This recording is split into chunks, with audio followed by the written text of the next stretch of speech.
Ciao! For today's Easy Italian episode, you're going to get a great easy Italian listening practice and also have fun playing an Italian game with me.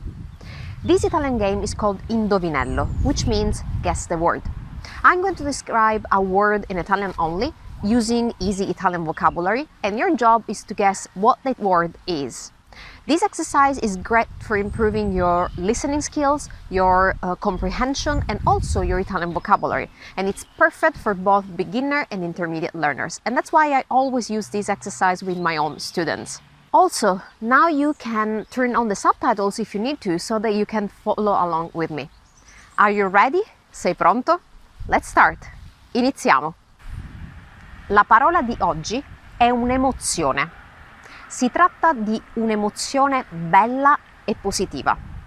Sentiamo questa emozione quando facciamo qualcosa che ci piace e che ci fa stare molto bene e quindi ci rende contenti.